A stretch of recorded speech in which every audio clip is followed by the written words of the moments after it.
Hai guys, jumpa lagi bersama gua. Jadi kali ini gua mau bagiin alur cerita film Marni Wewe Gombel. Film ini akan menceritakan Wewe Gombel yang menculik anak-anak dan akan diceritakan kenapa si Marni ini bisa menjadi Wewe Gombel dengan kisah sedih yang dialami oleh si Marni. Oke, tanpa berlama-lama lagi, siapkan dulu cemilan kalian, jangan lupa matikan lampu, dan inilah dia alur cerita film Marni Wewe Gombel. Di awal film, kita diperlihatkan dengan Marni yang sedang diarak oleh para warga. Entah apa yang sudah dilakukan oleh Marni. Tapi di sini, kita melihat kalau para warga sangat kesal dan benci kepada Marni. Si Marni diikat di pohon besar. Di sana juga ada anak Marni yang masih bayi. Anak itu diambil dari Marni, dan Marni digantung di pohon itu hingga dia pun tewas. Scene kemudian berpindah ke 47 tahun kemudian. Di sini, ada sebuah keluarga yang sedang menuju ke sebuah desa. Tapi di tengah hutan, bus yang mereka naiki tiba-tiba mogok. Si ibu pun merasa jengkel akan hal itu. Keluarga ini terdiri dari si ibu yang bernama Rahayu, anak pertama bernama Anissa, dan anak kedua bernama Aan. Tujuan mereka ke desa itu untuk mencari tempat tinggal yang dimana desa itu dulunya pernah diceritakan oleh suami si ibu sebelum mereka berpisah. Tapi untungnya ada Pak Lurah di desa itu, hingga mereka pun ikut bersama Pak Lurah. Singkat cerita, mereka pun sampai di rumah tujuan. Rumah itu adalah peninggalan ibunya Pak Lurah. Karena sayang, jadi rumah itu bisa ditinggali oleh Bu Rahayu dan anak-anaknya. Alasannya mereka pindah dari kota adalah karena mereka mempunyai banyak hutang dari suaminya Bu Rahayu. Jadi mau gak mau mereka harus hidup irit agar bisa bertahan hidup. Anissa pun mulai melihat-lihat isi dari rumah itu. Dan di sana, dia menemukan sebuah kalung seperti jimat. Tapi Anissa tidak memperdulikannya. Anissa lalu menghubungi temannya kalau dia sekarang sudah pindah ke desa terpencil. Dan di kamarnya, dia merasa ada yang aneh dari atas pelaponnya. Lalu singkat cerita, Poek pun tiba. Anissa yang selesai sholat, dia diganggu dengan lemari yang diketuk-ketuk. Dia pikir itu adiknya, tapi ternyata adiknya ada di luar. Setelah itu mereka bertiga pun makan. Tapi Aan nunjuk ke kursi kosong dan berteriak kabur. Besok paginya, Anissa dan Aan pergi keluar untuk ke pasar. Tapi di jalan dia diganggu oleh pemuda bangor di desa itu. Karena Anissa memakai baju dan celana terbuka. Merasa tersinggung, Anissa pun menghampiri mereka dan mengatakan kata-kata kotor kepada mereka. Mereka pun berantem hingga pas Anissa mau dipukul, tiba-tiba ada Tama yang menolong Anissa. Karena Tama ini adalah anaknya Pak Lurah, jadi mereka takut kepada Tama. Anissa pun berterima kasih kepada Tama dan mereka pun berkenalan.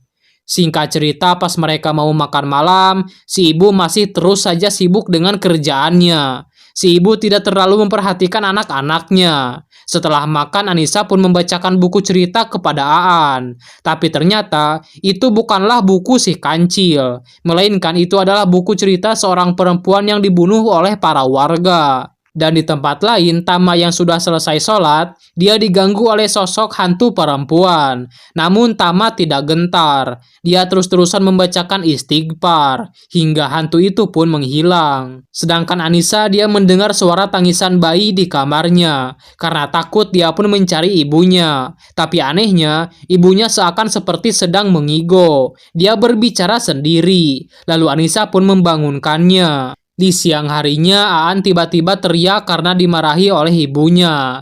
Aan mencoret-coret kertas ibunya yang merupakan pekerjaannya. Dan singkat cerita, di siang harinya, Anissa pergi keluar untuk ke rumah Tama. Tapi di perjalanan tiba-tiba ada yang memanggil namanya. Suara itu tepat di sebuah pohon besar di depannya. Pas dia akan menyentuh pohon itu, tiba-tiba ada Irma. Irma itu adalah orang dengan gangguan jiwa. Dan karena takut, Anissa memukul Irma dengan sebatang kayu. Tapi untung ada Tama dan menyuruh Irma untuk pulang. Tama lalu membawa Anissa ke rumahnya. Dan di sana Nisa dikasih tahu kalau Irma itu pas waktu kecil pernah diculik oleh Wewe Gombel. Namun Nisa tidak terlalu percaya akan hal-hal goib. Nisa lalu dianterin pulang oleh Tama. Dan ternyata Aan sedang dihukum oleh si ibu. Karena Aan menghapus data kerjaan ibunya.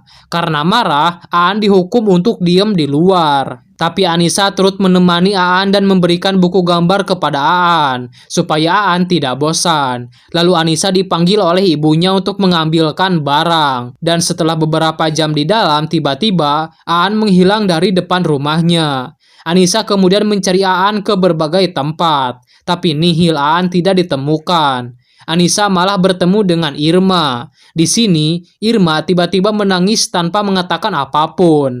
Anissa dan si ibu lalu pergi ke rumah Pak Lurah untuk melapor atas hilangnya Aan. Dan Pak Lurah lalu menceritakan awal kisah Marni 47 tahun yang lalu. Marni ini adalah seorang penjual jamu. Dan di sini terlihat kalau banyak sekali pria yang menyukai bodinya Marni. Marni digodain oleh 4 lelaki di desa itu. Tapi Marni mengacuhkannya. Hingga mereka pun tiba di tengah hutan. Dan karena di sini Marni memukul pria itu, Marni pun disiksa oleh mereka. Hingga Marni lalu tepar tak berdaya. Tidak sampai di situ, Marni lalu diperkaos oleh mereka dengan cara bergilir. Marni teriak meminta tolong, tapi sayang mereka sedang berada di tengah hutan. Tidak ada yang bisa menolong Marni yang malang. Marni pun ternodai dan keadaannya sangat babak belur. Hingga mental Marni pun kena. Beberapa bulan kemudian Marni mengalami gangguan jiwa. Dan kini dia sedang mengandung seorang anak. Dia hidup sebatang kara hingga tibalah waktu dia melahirkan. Dia melahirkan di pohon besar itu sendirian. Memotong tali pusarnya menggunakan giginya. Setelah itu Marni datang ke rumah seorang pria yang memperkaosnya. Marni memotong kepala pria itu hingga terpisah dengan tubuhnya. Dan tubuh pria itu Marni gantung. Seminggu setelah itu, Marni terlihat kembali berjalan di desa itu sambil mengendong bayinya. Hingga ada seorang ibu yang ingin mengurus bayinya Marni. Namun Marni menolaknya, karena anak dari ibu itulah yang sudah memperkaosnya. Si ibu tidak terima dan berteriak kalau Marni sudah membuat fitnah. Marni pun dikejar oleh para warga karena sudah membunuh pria yang tadi. Marni mencoba membela diri, dan dia berhasil menusuk dan memotong tangan warga. Namun Marni berhasil ditangkap, dan diarak oleh para warga dengan kondisi tidak berpakaian. Dan bayi Marni hanya berumur 1 minggu setelah itu, karena tubuhnya sangat lemah. Dan setelah kejadian itu, setiap anak yang ditelantarkan oleh ibunya akan diambil oleh wewe gombel. Apalagi kalau membiarkan anak berada di luar pada saat maghrib tiba. Dan pernah ada yang berhasil kembali setelah diculik oleh Marni. Anak itu adalah Irma. Tapi anak itu pasti akan kena gangguan jiwa setelah diculik. Dan kini terjadi kepada Aan. Gara-gara ibunya menghukum Aan jadi menghilang. Anissa pun berantem dengan ibunya. Tapi Pak Lurah mempunyai cara untuk memulangkan Aan, yaitu dengan cara semua warga harus ikut mencari Aan ke seluruh pelosok desa sebanyak 7 kali putaran. Tapi ternyata hasilnya nihil. Aan tidak juga dapat ditemukan. Dan akhirnya mereka pun melaporkannya kepada polisi. Sisanya mereka hanya bisa berdoa dan meminta pertolongan kepada Tuhan agar Aan segera dikembalikan. Mereka berdua terus-terusan menunggu Aan kembali ke rumah. Hari demi hari mereka menunggu, tapi di sini Anissa mulai kehilangan imannya. Dia sudah jarang sholat karena dia tidak menemukan jawaban apapun dari doa-doanya. Hatinya terasa hampa. Dia merasa tidak tahu lagi harus ngapain. Dia hanya ingin adiknya pulang. Lalu Anissa datang menghampiri Tama. Anissa bertanya kepada Tama apakah adiknya bakalan pulang. Tama menyuruh Nisa untuk selalu berdoa dan serahkan semuanya kepada Tuhan. Anissa lalu datang ke pohon itu. Dia meminta Mirna untuk memulangkan Aan. Dia rela menukarkan hidupnya dengan hidupnya Aan. Anissa berjanji untuk menuruti apapun yang Marni mau, asal Marni kembaliin Aan. Marni lalu datang dari atas pohon, dan Tama menolong Nisa, tapi Nisa tiba-tiba berteriak dan pingsan. Dan di rumah, Aan pun kembali dan ibunya langsung memeluknya. Lalu keesokan harinya Aan pun diruqyah oleh Tama agar Aan lebih terjaga jiwanya. Nisa dan ibunya sangat bahagia saat Aan kembali pulang. Di tempat lain Tama bertanya kepada bapaknya untuk menebang pohon itu. Tapi ternyata dari dulu juga pohon itu sudah berusaha untuk ditebang. Tapi selalu gagal, tidak ada yang bisa menebang pohon itu. Sore harinya Anissa pergi ke pasar untuk membeli bahan-bahan jamu. Dan setelah pulang, Anissa membentak ibunya sendiri. Dan di sini kita sadar kalau Anissa kini sudah dirasuki oleh Marni. Di tengah malamnya juga si ibu melihat kejanggalan. Tapi si ibu berpikir kalau mungkin dia salah lihat. Di siang harinya Marni memprovokasi Rahayu. Dia mencoba memancing emosinya Rahayu dengan menceritakan fakta-fakta soal semua keluarganya. Dan di jalan Irma sadar kalau yang ada di dalam tubuhnya Anissa itu adalah Marni. Lalu scene berpindah ke Poppy yang sedang dalam perjalanan untuk menemui Anissa. Dan karena busnya mogok, dia pun terpaksa ngojek dan akhirnya Poppy pun bertemu dengan Anissa. Poppy ini adalah anak yang mempunyai kemampuan mata batin. Dan Poppy memberitahu ada banyak makhluk halus di rumahnya. Dan ada satu lagi yang sangat berbahaya. Dia adalah Marni si wewe gombel. Singkat cerita, pas Poppy mau tidur, dia diganggu oleh sosok makhluk. Tapi untungnya kakek penjaga menolongnya. Siangnya, Poppy memberitahu kalau Anissa seperti bukan Anissa. Dan Anissa juga merasa kalau jiwanya terkadang tidak berada di badannya. Itu semua terjadi saat Aan kembali ke rumah. Di malam harinya pada saat mereka makan malam, Poppy memancing Anissa dengan pertanyaan yang hanya Anissa tahu jawabannya. Dan yang dijawab Anissa saat itu semuanya salah. Anissa pun pergi ke dapur, sedangkan si ibu pergi bertemu dengan Tama dan bapaknya yang sedang bertamu ke rumah mereka. Dan di dapur, Poppy mengatakan untuk meninggalkan tubuh Anissa. Marni sangat kesal kepada Poppy, hingga mereka pun galungan pada saat itu juga. Marni mencoba untuk menusuk Poppy dengan pisau, namun Poppy berhasil menahannya, hingga datanglah Tama dan yang lainnya. Tama mencoba menenangkan Marni namun ilmu Marni sangat tinggi, hingga Tama berkelahi dengan Marni. Marni keluar dari tubuhnya Anissa. Tama masih terus-terusan adu ilmu dengan Marni. Tama sangat kesusahan melawannya, namun Tama berhasil memotong kakinya Marni dan menusuk lehernya Marni. Marni berhasil dikalahkan setelah Poppy menempelkan keris saktinya.